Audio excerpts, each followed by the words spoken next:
कि अब पुराने संसद भवन की विदाई हो चुकी है, जिसे आसानी से भुलाया नहीं जा सकता है। और वहाँ मुझे भी संसद के दोनों सदनों में जाने का मौका मिला है। ये मेरे लिए सौभाग्य की भी बात है। तो वहीं दूसरी तरफ आज से वहाँ नवनिर्मित संसद भवन की भी शुरुआत की जा रही है,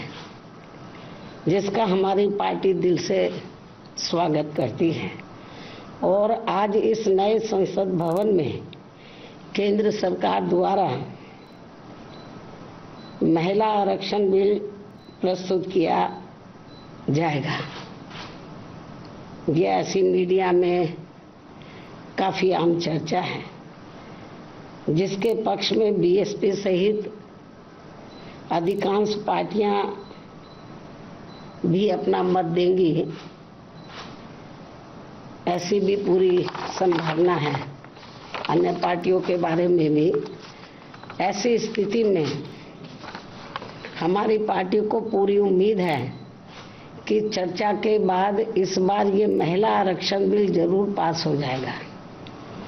जो ये अभी तक लंबे अरसे से लटका हुआ था। और इस संदर्भ में मैंने अपनी पार्टी की ओर से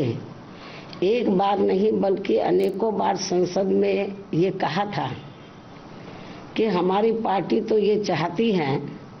कि देश की महिलाओं को लोकसभा व राज्य की विधानसभाओं में आरक्षण 33% देने की बजाय यदि उनके आबादी को भी ध्यान में रखकर 50% आरक्षण दिया जाता है तो इसका भी हमारी पार्टी पूरे तय दिल से स्वागत करेगी। सरकार इसके बारे में भी जरूर सोच विचार करे। लेकिन इसके साथ साथ ये भी कहा था कि महिलाओं को जो भी आरक्षण दिया जाता है तो उसमें से एससी, एसटी व ओबीसी वर्गों की महिलाओं का आरक्षण का कोटा अलग से सुनिश्चित किया जाना चाहिए। अर्थात इन्हें यानी कि एससी व एसटी को अब तक मिल रहे कोटे में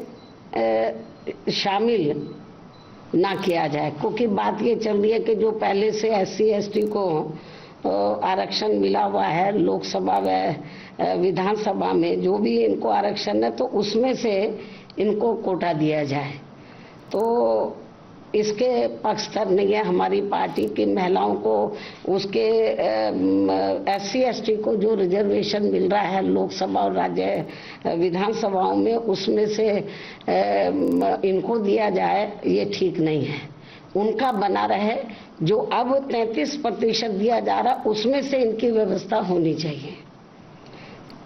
अर्थात वरना इन वर्गों के साथ काफी नाइंसाफी होगी। और यदि ऐसा नहीं किया जाता है तो फिर इन सभी वर्गों की पिछड़ी महिलाओं को यहाँ सामान्य सीटों पर जल्दी से मौका नहीं मिल पाएगा, क्योंकि यहाँ जातिवादी पार्टियां शुरू से ही इन वर्गों को किसी भी क्षेत्र में आगे बढ़ते हुए देखना नहीं चाहती हैं। जबकि भारतीय संविधान के मूल निर्माता परम पूज्य बाबा साहब डॉक्टर भीमराव अंबेडकर ने इन वर्गों के पिछड़ेपन को दूर करने व इन्हें स्वाभिमान की जिंदगी बसर करने के लिए इन्हें सरकारी नौकरियों व राजनीति आदि में अलग से इसलिए आरक्षण देने की व्यवस्था की थी, क्योंकि इन वर्गों के लोग यहाँ सदियों से जातिवादी व्यवस्था के तहत शैक्षणिक, आर्थिक व सामाजिक क्षेत्र में काफी ज्यादा पिछड़े हुए थे, जो अभी भी पिछड़े हुए हैं। ऐसी स्थिति में हमारी पार्टी ये चाहती है कि इन वर्गों की महिलाओं को आज पेश किए जाने वाले महिला आरक्षण बिल में इनके लिए अलग से आरक्षण की व्यवस्था जरूर की जानी चाहिए। और यदि ऐसा नहीं किया जाता है और ये बिल वर्तमान स्थिति में ऐसे ही पास कर दिया जाता है तो फिर हमारी पार्टी ये मानकर चलेगी कि इस मामले में भी बीजेपी वह कांग्रेस पार्टी एंड कंपनी के लोगों की जातिवादी मानसिकता अभी तक भी नहीं बदली है और ये पार्टियां इन वर्गों को अभी भी पिछड़े हुए बनाए रखना चाहती हैं। इसके साथ ही ये भी सर्वविदित है कि इस बिल में इनकी सीटें निर्धारित करने को लेकर जो भी मापदंड तय किए जाएंगे तथा सीटें आदि जो भी बढ़ाई जाएंगी तो उसमें किसी भी प्रकार की राजनीति नहीं होनी चाहिए, अर्थात उसमें पूरी पारदर्शिता होनी चाहिए और ये बिल समय से भी लागू होना चाहिए। बीएसपी की ये पुरजोर मांग व सलाह भी है। इसके साथ ही हमारी पार्टी यहाँ ये भी कहना चाहती है कि यदि आज आ रहे महिला आरक्षण बिल में हमारी पार्टी की इन मांगों पर अमल नहीं किया जाता है तो भी ऐसी स्थिति में हमारी पार्टी आज संसद में प्रस्तुत किए जाने वाले महिला आरक्षण बिल को फिर भी इसे समर्थन देगी व पास कराने में पूरी मदद करेगी, क्योंकि यहाँ सभी जाति व धर्मों की महिलाओं को हर मामले में पुरुषों की तुलना में अभी तक भी काफी पिछड़ा बना के रखा गया है। अर्थात देश में सब समाज की महिलाओं की सुरक्षा, सम्मान व उनकी हालत में जरूरी सुधार लाने को लेकर बातें तो बहुत की जाती हैं, किंतु उन पर पूरी ईमानदारी व साफ नीयत से अमल करने की बजाय